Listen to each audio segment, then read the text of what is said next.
bitch hiding from us was at Roosevelt Island. I heard she cut a deal to get an evac and fucked over Emily. She stayed on the island with us. She'd live long. You feel that?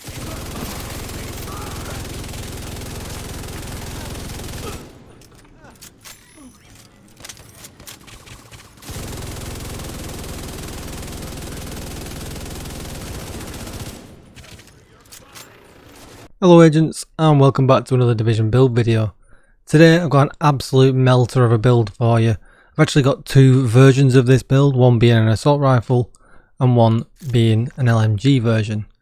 And this is what it looks like. So I thought to myself, what about rate of fire, weapon handling, what about all these stats that we don't generally use? How good of a build can we make? And this build turned out to really surprise me. It's absolutely insane how fast it melts the bad guys in heroics. And it's really easy to put together because chances are you've got strikers sat in your stash doing nothing. So this is the AR version of the build, and first of all we'll take a look at why I'm using Gunner. This is the same for both the LMG version and the AR version. Every third reload is 50% faster. We get a good med kit that gives us some bonus armor. Killing enemies grant 10% armor as well. But then we generate 10% ammo every 60 seconds and also help our teammates out. And the rate of fire increases by 5% on kill, which plays along with the build synergy.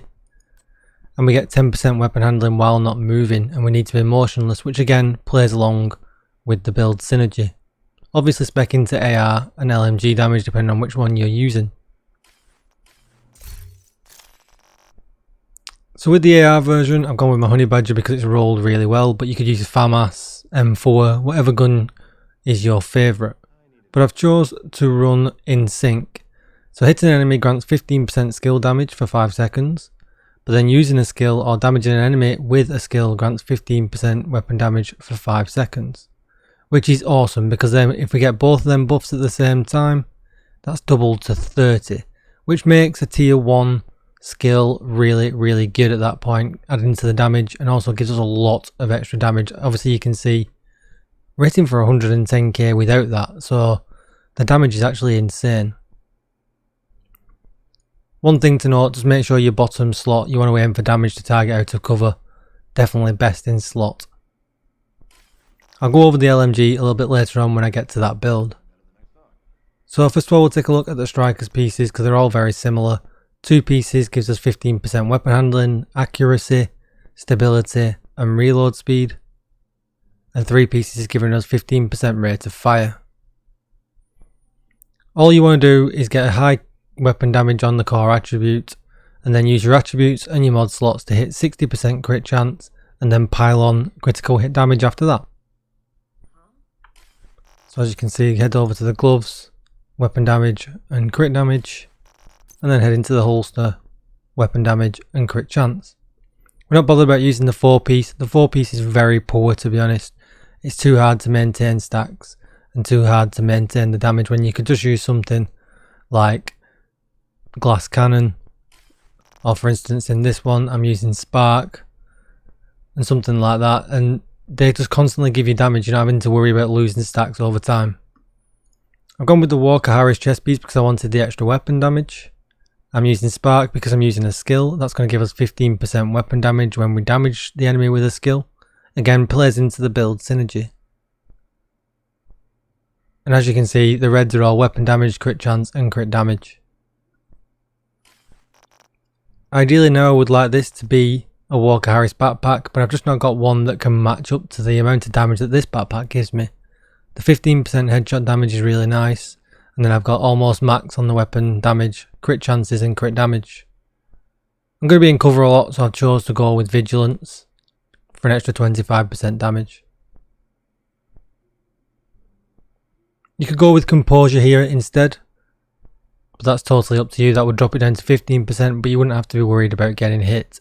But because we're using a skill, I find that I'm very rarely being hit anyway, or especially in team play as well. And then last but not least, we've gone with the Fox's Prayers because these ones are damage to target out of cover. And we've got crit damage. Ignore the rifle damage, we're just concerned about this lovely multiplicative damage that we're going to get from these knee pads. Skill, you can either run the turret or the drone depending on what kind of level you're running, if you're more static all the time or not. And then I've gone with the booster hive. Now by all means run the reviver hive if you're a little bit unsure, but the booster hive just adds to the whole weapon handling synergy of this build and makes it even better. And even at skill tier 0 with no yellows rolled into this at all, we get the stims back really quickly. So, you know, the refill spell is only 10 seconds. So even with no yellows, it's actually really good. I'll flick over to my stats just so you can see we're at 59% crit chance, we're at 91% crit damage, and we've got 90% headshot damage as well. We've got 21% health damage, and also don't forget we've got 8% damage to target out of cover. I'll throw some gameplay at the end for this build, and I'll throw some gameplay at the end for the LMG version as well so you can check it out, but it just absolutely melts. What I'll do now, I'll flick over to the LMG version of this build because there is a few changes. Just before I do go, if you were more confident than I am, you could flip this chest piece out and run the sacrifice instead. That way then you're getting 2-piece bonus from Providence, which is some extra critical hit chance. And as you can see, that's going to take me over, and you can adjust the mod slots then to bring in some more critical hit damage. You will hit harder, but obviously it just depends how comfortable you are in running glass cannon, because all damage you take is amplified by 60%. So that's completely up to you. Okay, let's take a look at the LMG version. As you can see, with the LMG version, not a lot has changed, so I won't go over too much. But you can notice I've changed the knee pads. We now have strikers on the knees. And we flipped contractors gloves because we get 10% LMG damage from the brand set bonus and 8% damage to armor, and just makes this a higher damage output build. I've gone with the Sleipner. You can craft this gun and it actually crafts really high rolls because it's a named item. But as you can see, it's pretty insane. The total damage is already 105. We've got 920 RPM and I've got 100 in the mag. Perfect Frenzy, for every 8 bullets in the magazine capacity, gain 3% rate of fire and 3% weapon damage for 5 seconds when reloading from empty. Now we're already hitting fairly fast because of the extra rate of fire from strikers. But when you see this one get to the bottom of the magazine and reload, and of course we're reloading about 4 seconds as well because of the other stats that we've done. So look how fast that's already hitting. And even body shots is melting through them. And this is where it becomes insane. I'll do the I actually did headshot. It probably would showcase the build a little bit better.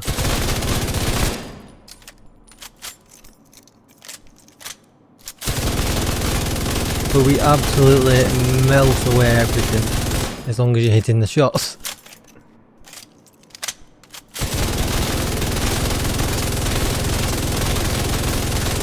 It's so good. And if you didn't want to, and obviously I'm not running Spark there either at that point then, so you weren't seeing the full potential of how hard or how quick it can actually kill things. That was just more of an example of how fast the rate of fire is.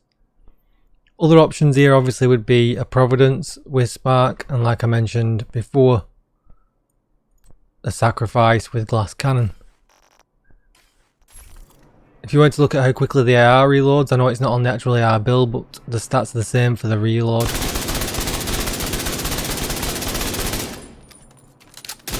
Really quick.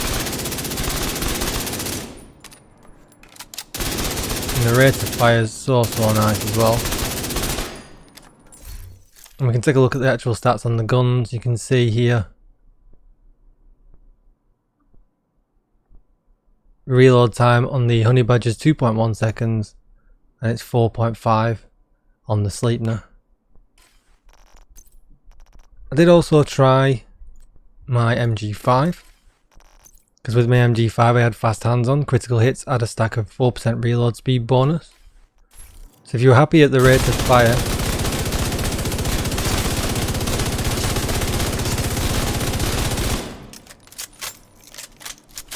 reloads that little bit quicker. But it also feels like it does more damage as long as you're hitting the shot. Again, like I said, as long as you're hitting. We'll just take a very quick look at my stats when we're on the LMG as well. As you can see, 59% crit chance, 91% crit damage with 120% headshot damage this time, 14% damage to armour. That's with the Sleipner. Obviously, if you want to have a quick look at my MG5, you can see our weapon damage is a little bit less, but same crit chance, 96% crit damage and 120% headshot damage. So choose your weapon of choice, whether it be the MG5, whether you like the extra burst coming from the Sleipner, or even a 90k Bullet King. But you know, obviously you're only going to get a laser beam with the Bullet King, and you're not going to make the most out of the weapon handling that we've rolled across. So I wouldn't really recommend it. And even though it's okay, a Sleipner or an MG5 is certainly going to be better. I'm not going to do any damage numbers in here because the range is scuffed and it's not really much point. It was more just to show you how quickly the gun's reloaded, and more how to show you how much the rate of fire was really, really good. I do like the AR version of this. That's the one I tend to run with. The reload speed is just so good. As you can see, it's literally putting the mag in and then we're done. And it still shreds even on body shots and without proccing spark.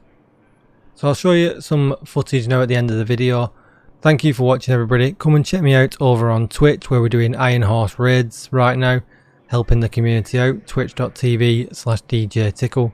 Hit that subscribe button for lots of more Division content, and the bell so you get notified. And I'll see you in the next one. Thanks for watching, everybody. Goodbye.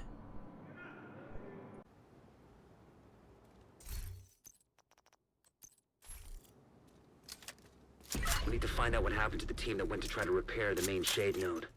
The federal shelter should be beneath your current position. Find a way down there, but proceed with caution.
We need to find out what happened to the team that went to try to repair the main shade node.